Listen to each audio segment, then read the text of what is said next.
A cunning Ronin warrior with ambiguous motives comes upon a corrupt village and sets about undermining the two warring factions, tearing it apart in the 1961 Akira Kurosawa classic, Yojimbo. That's the movie we'll be dusting off today on Movie Bones.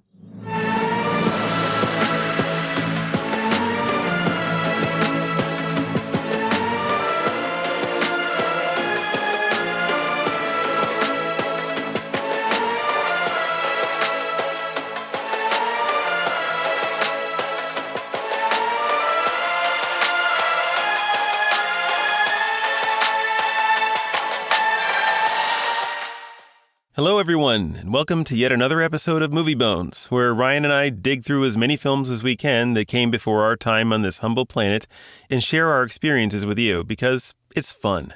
And this week it's especially fun because we've got Yojimbo, which means, in Japanese, Bodyguard, and it's directed by the well-known Japanese filmmaker Akira Kurosawa. It stars Toshiro Mifune, I think I'm getting that right, effectively as the man with no name. And if that sounds like how we refer to the character that Clint Eastwood made famous back in the early days of spaghetti westerns, well, there's a reason for that. But we'll get to that later. For the purposes of this story, though, he tells people only to call him Sanjuro, which means 30 years old. And Sanjuro is a wandering Ronin, or masterless samurai, who comes to a town split between warring factions, fighting for control over the town's gambling enterprise. And he sets himself up to cleaning up the mess they've created for themselves in some pretty clever ways. On one side of the divide, there's Seb, who's the brothel owner, who's once had a monopoly on gambling, but when he declared his son would inherit the operation instead of his second-in-command, Ushitora, the latter breaks off and has been in constant state of war with him ever since. And each side hires whatever muscle they can, kind of just grabbing people off the streets pretty much, or going out and sending raiding parties to bring in scum of the earth, I guess, to try and fight for them. Even enlisting the mayor on one side, the mayor of the town, Tezamon, I think is the name, for Seb, and the local sake brewer Tokuemon on Ushitora's side. That's the basic setup for the story, and for me, the only problem I have is where to start right now, because I thought this is an awesome movie. I had been looking forward to seeing this film for a while. I heard it was so influential, and now that I've seen it, I can kind of understand why. But that's my quick initial reaction to it. So, Ryan, what do you think?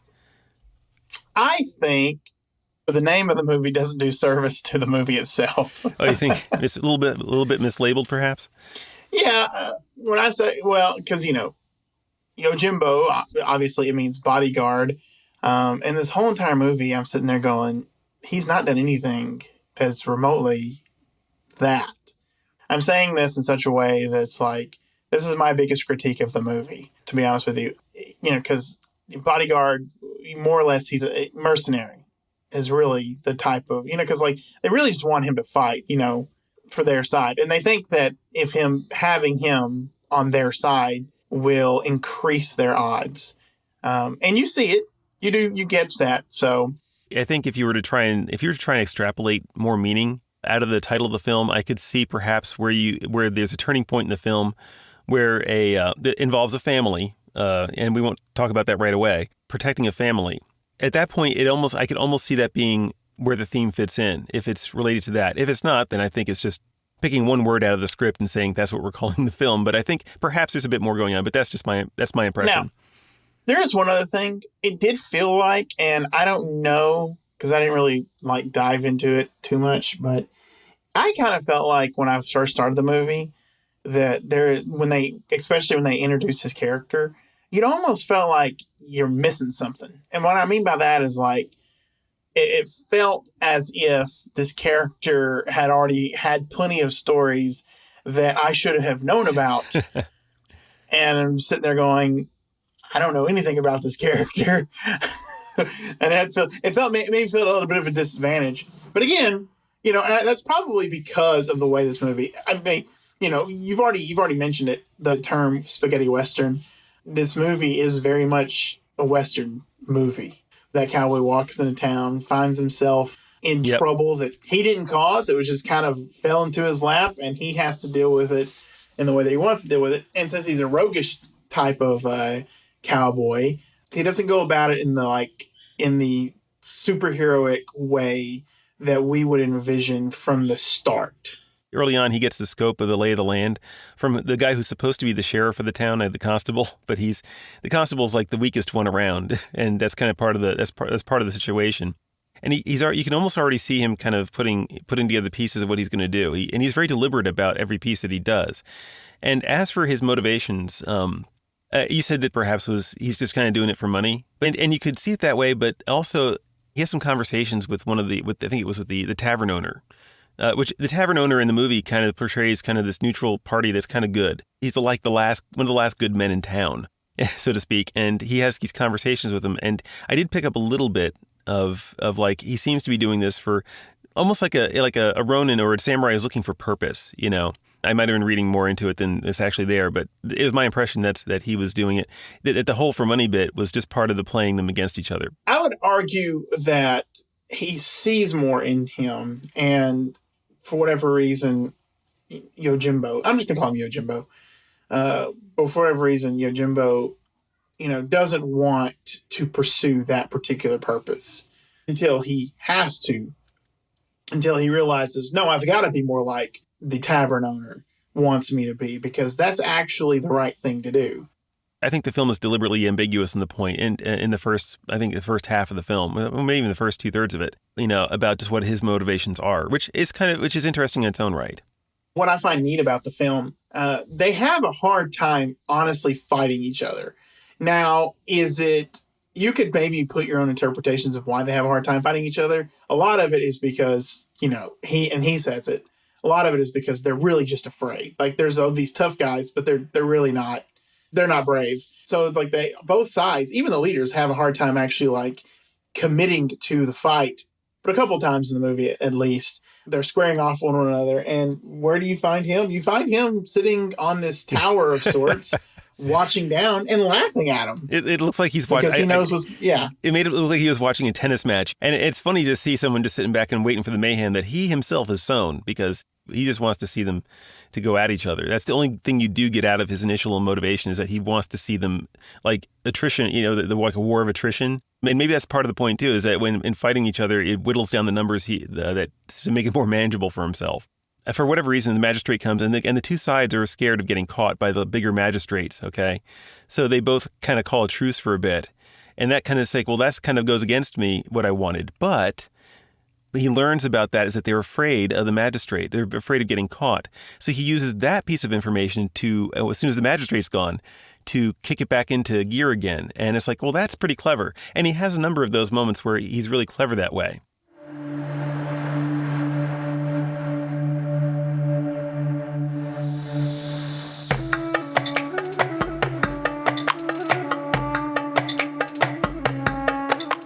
For the year that it was made, there's a fair bit of graphic violence in it too. Did you know? It's like you had in the beginning, you see he's walking into town for the first time, and there's this there's a dog going down the street with a human hand in his mouth, just kind of. I've got myself tonight's dinner. And he's really happy about going with this human hand in his mouth, And it's like, and then you actually see a dismemberment, And so it actually seemed to be, for that time and place, it was actually fairly gruesome for that time and place. Yeah, and this is because throughout most of the film, you're dealing with just bladed weapons, and so like if this was a actual cowboy film to begin with, anyways, you would see it. You get when someone gets shot, you get the blood fountains is what I've always liked to just be for, just squirting blood everywhere. All, like Quentin Tarantino, you can picture. Yeah. I know we're talking about the violence of the film and everything, but as much as there is violence, there is not as much bloodshed as you would think. And one of the only times you really see like a lot of bloodshed is it's right there at the end of the movie. Beginning. Yeah. Well, no, I was going to say at the end of the movie. That's the one I remember the most, where, he is dealing with that certain character who he sort of gave an honorable death to. Now, the guy with the gun didn't get shot. He went out a very traditional style, but he had a lot of bloodshed there and everything. Yeah. And when I say that, you can see it on the ground. Like it's, they did a good job of actually leaking it from him and everything. Yeah. And he actually does something else. It's like the guy with the sword charges the guy with the gun. That's like, well, they didn't see that coming. Yeah. But anyway, the actor who plays him, Toshiro, I think his name, he said that shrugging and scratching himself like that, those kind of peculiarities, he said those are his ideas, and it kind of to mean the characterize the loneliness of the samurai during that time. And I went back and I looked this up. This is a neat little thing because the period it takes place in is supposed to be at the end of what's called the Edo period in Japan, right before the imperial kind of form of government that took its place afterwards, that you would later see take it up until the end of World War II. So that at the end of that period, of the Edo period, you have this transition where the samurai are losing kind of their prestige, right? They were under a master. That was part of the agreement, I think, when that period started, is that the samurai always had to have a master. But then when that period was starting to break down, that's when you start getting into the Ronin type characters, and there's this sense of loneliness. And you do kind of get that with his character, even to the point where you see him in the beginning. He's just kind of deciding which way to turn on the road that takes him to this town, and he just kind of throws his stick up in the air. And wherever it lands, that's the direction I'm going to go, And it fits into that kind of characterization. Also plays very well with the kind of man with no name, kind of just he's more like almost more like a myth or a legend in some ways. So you don't even have to have a name, right? So, but I thought that the whole period, I think that was very well put into this too. Do you think that also plays into how that other samurai is, because he's more of a coward? Was the other guy? You mean the guy with the gun? Was he? No. The guy, there was I'm pretty sure it was another samurai in the movie, and he was going to be. Oh yes, he told it because he told him to just leave, and the guy did. He left. Yeah, he did, and I think because in another time and place that kind of it would be seen as disloyal. But he didn't. But the movie's not casting blame on him, and neither does Sanjuro. He's like, I get where you're going. I've got this, because he was the guy who was supposed to be the bodyguard before, for the guy who owned the brothel, Sebo. Seb. And again, there's this hint of what are they going to do with these samurai once they're done with them? What it's pointing to is that they're going to wind up being killed. Yeah, because they don't want to lose that kind of money. The brothel owners and everything, and just our bad guys of the film. If you really want to call them bad guys, they are bad guys, but it's a bad culture, really. I mean, the whole town is kind of, with the exception of one or two characters in the film. I think the tavern owner and the casket maker are the two that are even the casket maker is kind of profiting off of the mess, because he's whenever someone gets killed by the one tribe or the other. Then he still gets paid for the casket, right? Doesn't matter which side. Yeah. So until it all breaks loose. Yeah. That's one of the defining moments of the movie, is him being told, or him realizing, and we're talking about the casket maker here, him realizing that when it all goes bad, like when the fighting truly starts, there's no need for having caskets anymore, because there's just too many. There's just too many bodies, and it's like that's when you have complete total breakdown. It's you could argue it's most of the way there already when the movie starts, but there is a point beyond which is people always think that you can't get any worse, but yeah, it can get worse. You haven't ever. It's like there with that line from Batman Begins. You haven't tasted bad. You're Bruce Wayne. It's like a lot of us are Bruce Wayne and we don't even know it sometimes. That's the kind of a thing. When they get to that point in the film, it's like, yeah, that's when things are, and the state the town is left in at the end. It's like, well, this town is safe now for the two people that are left.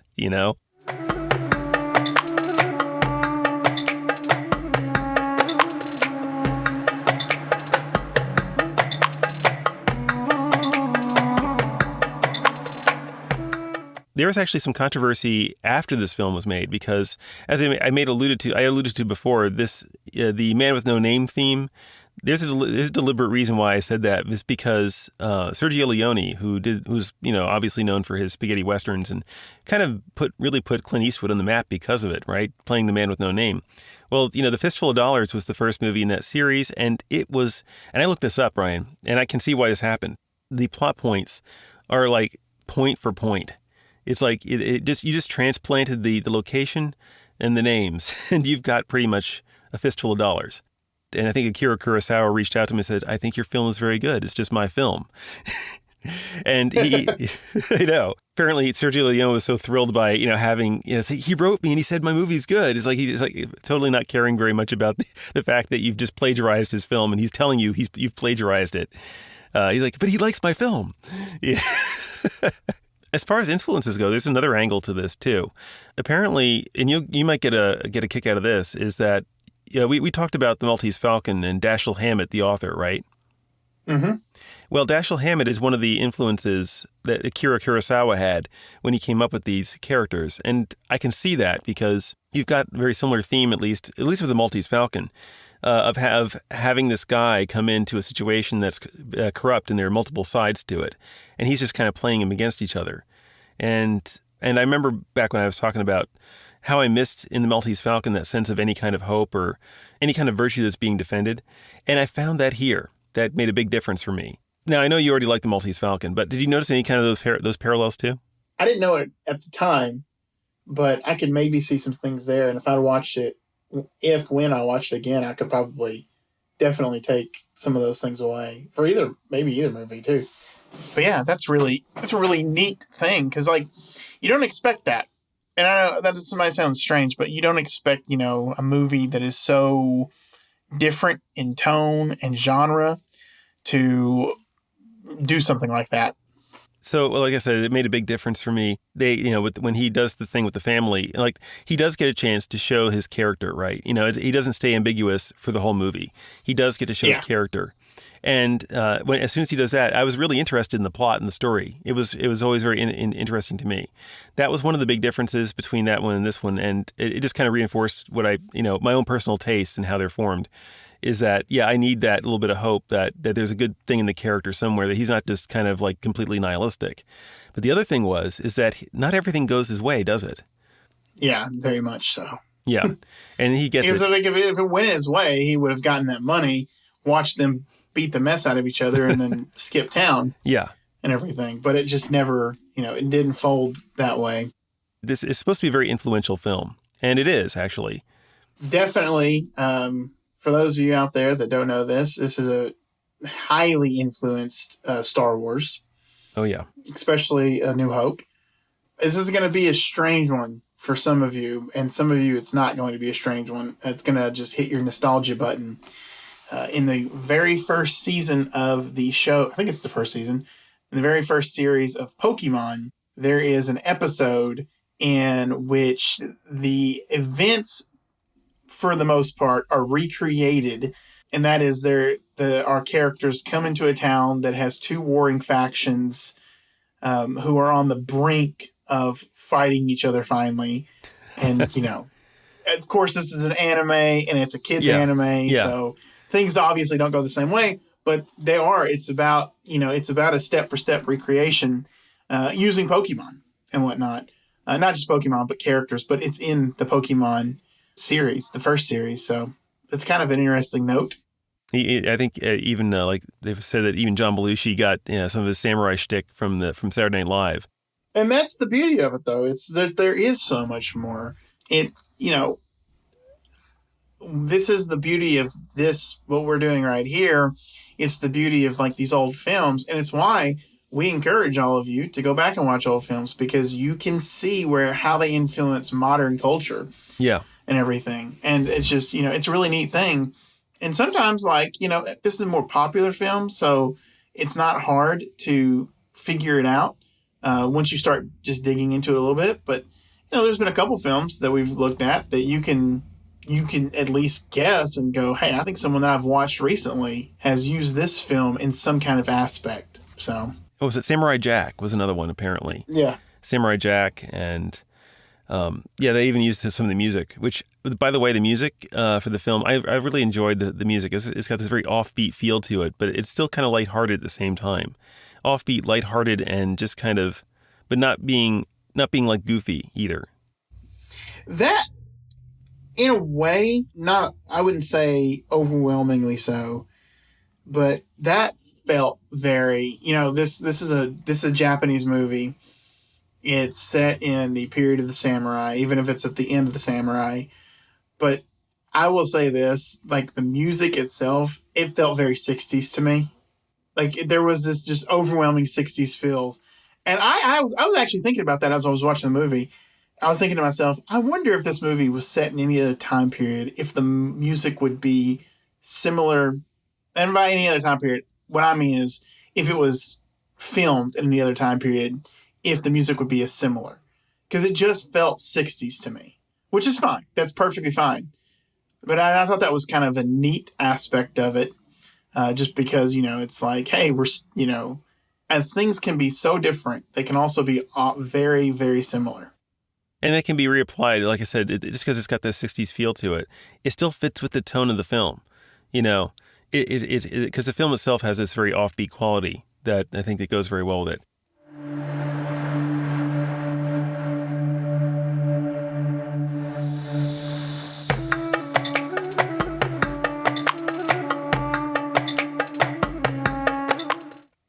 If you couldn't tell where I was going with this so far, let me spell it out in the three little words: fortune and glory. For me, this is a film that since watching it for the first time, I've already put the DVD on my Amazon wish list. If you like well-constructed, purposeful action, if you like films that evoke a specific time and place and do it with style, in this case, the late Edo period in Japan, if you want to see a piece of cinema history that has cast a very significant shadow on many of the modern films you already know and love, or if you just want to have a good time, I just can't think of a reason not to recommend this. Where do you land on this, Ryan?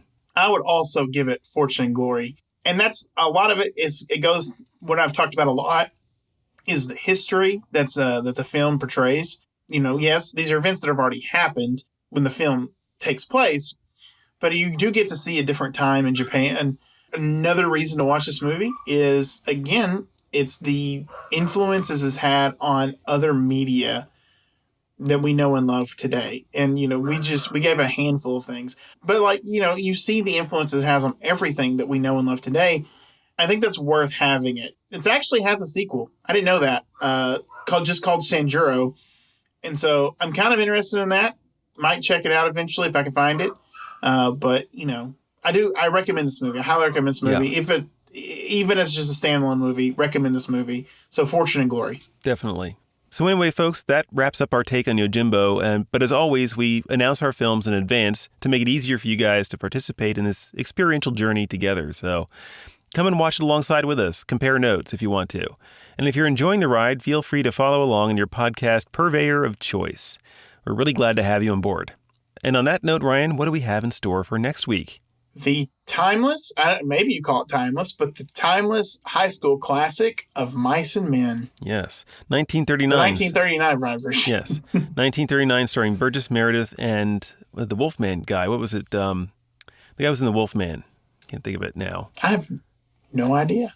Lon Chaney Jr., that's it. It was Lon Chaney Jr. And Burgess Meredith, he went on to do the Penguin in the 1960s Batman TV series. You know that?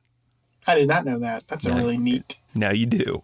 And when you're watching now I know things. Yeah, now you know things. So, in any case, folks, that's about it. We'll see you guys next week. Have fun and watch the movies, especially Yojimbo. Yes, especially Yojimbo. Especially Yojimbo. Bye-bye, folks.